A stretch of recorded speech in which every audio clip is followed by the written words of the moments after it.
Good morning. I'm not feeling that great today. Um, they've been trimming those trees across the street, and I'm allergic to them apparently. I don't notice it until they start hacking away at them, and then I feel like I got perfume up my face, in my face, like right up in there, like my whole sinuses are full of like this really weird perfumey smell.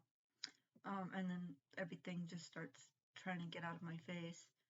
Um, it's not a pleasant thing, but it's allergies, so if I can afford to, maybe I'll get some medicine. Um, so that sucks. But yeah, that's the worst thing. I got some paperwork the other day from Social Security. Um, and it looks like they're asking questions about my craft sales so that they can figure out if that's going to affect my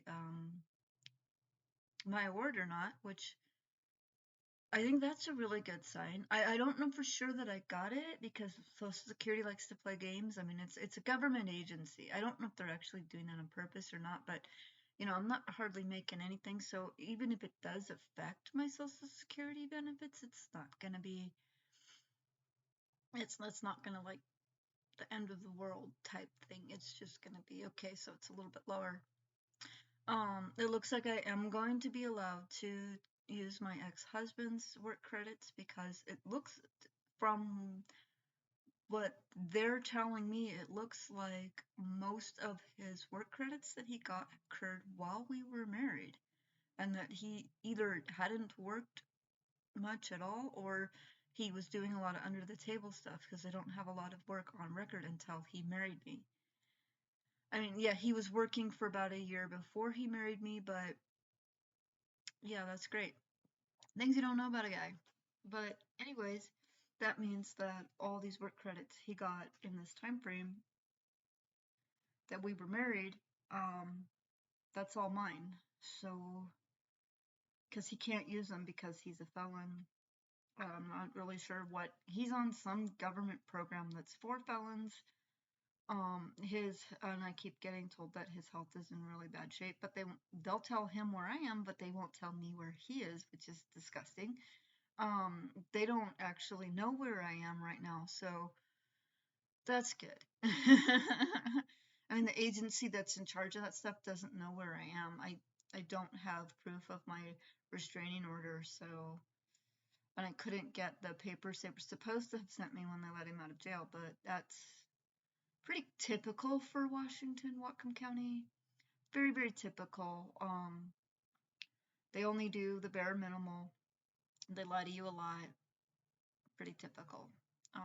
It's not even law enforcement. It's the one above it, the court system stuff, the whole system. After court system. It's just I don't even know who to get a hold of. So that's crazy. Couldn't get a hold of his parole officer to try to figure out why I wasn't getting paperwork, and then they said I was a danger to him, and what? I didn't need to know where he was. I'm like, what? Yeah. So whatever. Whatever, just people in Whatcom County need to know that he is in Whatcom County. He is still a danger, and though his health isn't that great, don't let him anywhere near your children. Don't let don't let him back in the mall. But that being said, who knows how long the mall's actually going to be open for? Because it's a lot of malls are dying just because of the way people are shopping now. Um, but yeah, that's just a whole nightmare there with my ex-husband. So yeah, but it does look like I'm gonna get to use his credits. He can't use them anyway. So um, yeah, and his work history had ended right before the divorce, and he has not been able to get any kind of work history since after, obviously, because he's only been out of jail for about a year and a half. And like I said, his health is not good. He's had to be on some kind of program um, that's designed for felons. So yeah, so that just means that that'll make my check a little bigger. I don't really know anything else about the details. I've been told that based on just my earnings, I should get about somewhere between 1,200 and 1,400, and then if the craft sales do work against that, then that'll still make it probably 11 to 1,300, because I'm not making that much on average. So yeah, it's not going to have a huge effect on my checks. And then I don't know what it's going to be with his credit, because they don't really tell me anything about that anymore, because we're not married anymore, so I don't really have a lot of legal rights um anymore. Yeah, that's fun. Yeah, but I didn't really want to deal with him anyway. I got really upset right before we moved, because I got a bill for his funeral, and then I found out he's not dead. So I was trying to figure out, how did I get billed for his funeral? And people were telling me, oh, it's probably some con. He's probably trying to get me to give him money to survive off of, because this is basically the way he's been living most of his life, is conning people into giving him money, opening up fake credit cards, stuff like that. There's apparently some chick that thinks she's still married, that thinks she's married to him, and she never legally was. Um, I don't know what's going on with all that mess, except I'm trying to stay out of it. But yeah, I got billed for his funeral, but 2 months after he was released from prison. Um, it's just, yeah.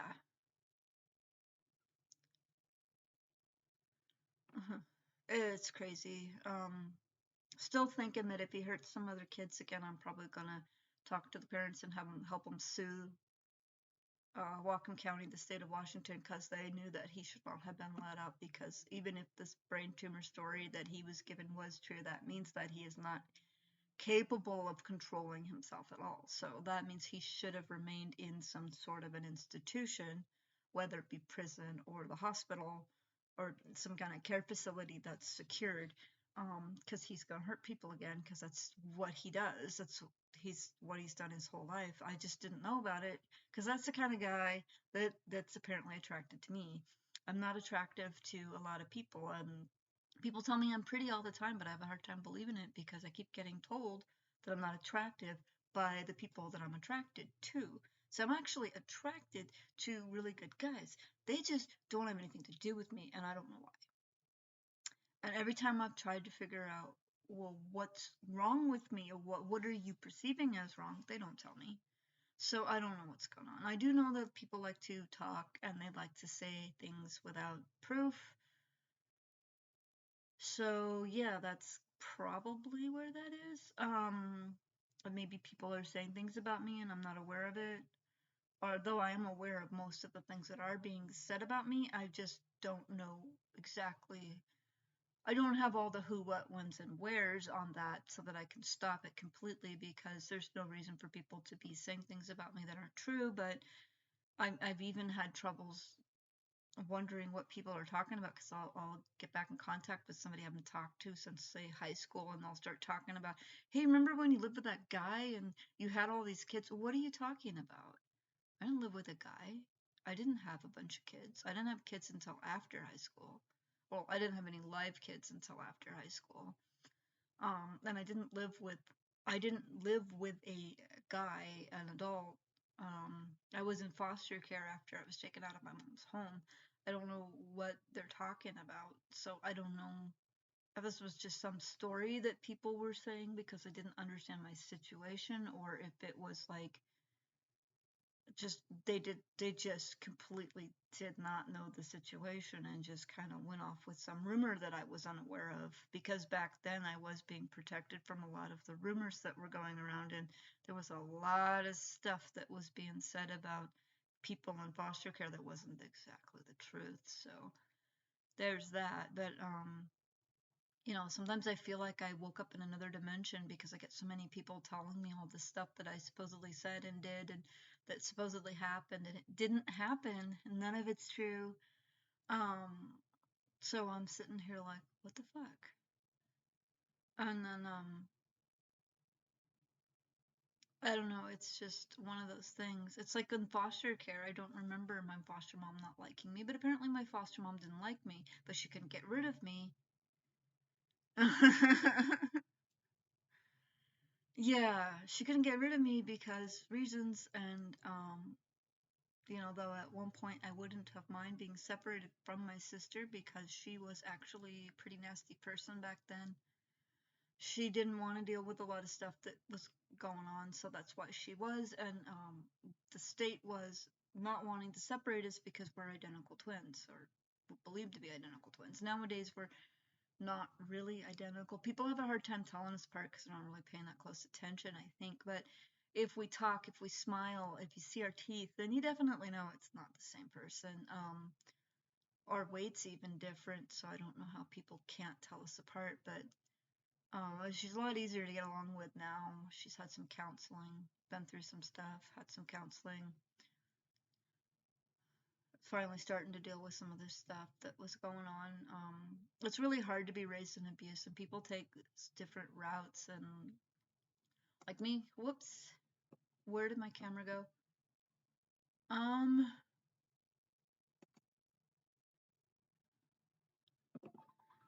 Where did my camera go? Okay, there I am. Whew, I had a little twitch, and it went away. Yeah, like me, I've always been a fighter, so I've always fought things. And my sister, I guess she's kind of been a little bit more passive. And maybe that's why she stayed with her ex as long as she did, because I wouldn't have stayed with him. But, people do different things at different times for different reasons. So, um, that's just where that is. But she seems to be a lot better now. She seems to be a lot stronger now. She's got her life together now. Easier to get along with. Not always, but it's easier. It's pretty common for kids who've been abused to have a hard time getting along with each other because you're always waiting for that other problem. You're always waiting for that other shoe to drop. And sometimes it's really hard to get your brain to not do that. And I know with my mom, it goes straight back to what the hell is she doing now? Because it's always been that you always had to pay attention to what was going on with mom. Because yeah, it was actually nice when she disappeared once we got old enough to actually take care of ourselves. Because we didn't have to deal with all her drama. We still had to deal with Donnie, but we didn't have to deal with all her drama. And Donnie wasn't really that bad when she wasn't around, because Chris and I would get on him and mom wouldn't be yelling at us about getting on him. He really needed a lot more structure. He would not be as bad as he turned out. He's still having problems, but he's trying. I just can't get along with him because he's trying to pull me into things that I was never interested in. But yeah. So I guess today's video is about complicated family. Yeah, but the complicated family does actually make it difficult for people who've been grown up in abuse to find and maintain things like friendships and employment and all this stuff that other people see as being valuable or important as things that make you look like you're a good person, because you're not only do you not know how to gravitate to decent people, but you're either going to put up with everything and make everybody think you're a pussy or like a doormat. That's a better way of putting it. Everybody's going to think you're a freaking doormat, wiping, letting everybody wipe their feet on you. Or you're going to go the other way like I did, and you're not going to put up with anything. You're not going to put up with shit. So that's kind of where that is. So people don't understand why you're not putting up with with what they see as these little things that have happened, and you're just like, no, I'm not dealing with this. I'm not getting dragged into this. It's your problem. Because I'm like one of the nicest people. I'm willing to help. I'm just not always able to. Right now, especially with as bad as my health is, I can't do a lot of things I used to be able to do. So there's not really a whole lot of things I can do to actually help people as much as I would love to. I mean, like, I see the homeless camp just flopping their behinds out in the field over here, and I want to help them, but so many of them are not willing to do what they actually need to do to get help. They need to check into rehab, they need to take care of any warrants or legal problems they might have, and they need to start doing all these things. They need to re-education things that they don't want to do. Get a job, pay child support, foster care fees, whatever it is that relates to to what they would owe towards any family members that are actually being hurt by this, even though they don't want to believe it. But it actually does really hurt your kids when you go homeless, or what you perceive to be letting your drugs be more important than they are. Yeah, so that's like, I want to help them, but I can't because they're not willing to do what they need to do in order to help themselves. And there's lots of programs. I mean, the people that are running that camp, the agencies, they've got the connections to all that stuff, but these people don't want it. They don't want to go in the shelter. They don't want to. They don't want to live with rules. They don't want to do this. They don't want to get their head in order. They don't want to find out what's actually going on with them because some of these people are crazy, but most of them are drug addicts. So, and there's probably some combo stuff going on there too, because there are certain disabilities that are very difficult to understand, and people will lean on drugs because it does help them. But then if you're high all the time, you can't keep a job. I mean, even with marijuana and alcohol, you're ditzy, you're stupid, and marijuana has a reek that people don't want to deal with, or healthy people don't necessarily want to be around somebody who smells like that all the time. That's just, it's hard to keep a job if you can't think straight. So that's part of it with the whole medication. But the pills they give you have side effects that people don't like. So, like one of the most famous things with schizophrenia is that the medications they give you to treat schizophrenia makes you sleepy, and they don't like to be tired. My son's anxiety medicine does the same thing. It makes him sleepy, but he'll take it a little bit before bedtime, and by the time the side effects have a full, he'll like, he doesn't usually go to bed until like 4 or 5, but he'll take his medicine at like 10. So by the time the medicine has a full effect, because he's on a really low dose, so by the time the medicine has a full effect on his system, it's bedtime anyway. So he'll go to bed around 3 or 4, and then he'll sleep pretty good. And then getting proper sleep actually helps with the anxiety as well, because then your brain chemistry isn't off from not getting enough sleep, which can get the anxiety chemicals off. It's all crazy. But yeah, I'm just trying to figure it out. I do want to help people. I don't know what I'm gonna do if I get my Social Security. Well, I know what I'm gonna do. I'm gonna get a bed. I'm gonna start paying off my debts. I'm gonna depending on when I get it, I'm gonna get ready for Christmas and birthdays. I do have this month we've got a birthday just in a few days. Actually, it's Wednesday. My son-in-law's birthday is Wednesday, and then my daughter's birthday is almost exactly a month later, on the 25th of November, and then we've got Christmas, then there's New Year's, and then there's my son's birthday, and then roommate's birthday, I think, is the same month as my youngest son. And I've wanted to send things to my youngest, I just can't afford to. But yeah, it's just trying to do things, trying to get it done. It just feels like there's a lot to do. I'm so hoping to get Social Security, because that'd really help around here. Because the stress here seems to relate around money, and it seems to be that the people that have the money are making poor decisions with their money, and you kind of gotta let them figure it out. Because sometimes the best way to learn is by letting them just fuck up. But I am concerned about the one situation because it seems like he's never got any money, and he's just always helping his family. I do appreciate having a roommate that's so into helping his family, but at the same time, you can't let them take advantage of you. I have that same kind of family mentality. I know his mom's trying to get on disability, and his brother's, I don't even know what's going on with his brother right now. But still, I mean, it's hard. Don't let them take advantage of you. So, yeah, I'm hoping when I get my disability, I can start paying some rent, and that'll take some stress off of them. And hopefully we can just start being able to have a calmer existence, because all I want is a nice, safe, warm, calm existence. Not too warm though. I don't like to be too hot. Don't like to be too hot. Don't like to be too cold. I'm really particular. But that's me. Anybody else out there particular? Yeah, I see the time. I kind of rambled off. I'm not feeling well. So my brain kind of trailed. But yeah, it looks like I might be getting Social Security here real soon. I'm hoping. I'm really, really hoping that that's what this means, because that's what it looks like it means. And I haven't had any good news in a long time, so it'd be really great to have some good news. Maybe even if I can just pay a bill and get caught up with some stuff. Get a bed. Um, I really need a bed.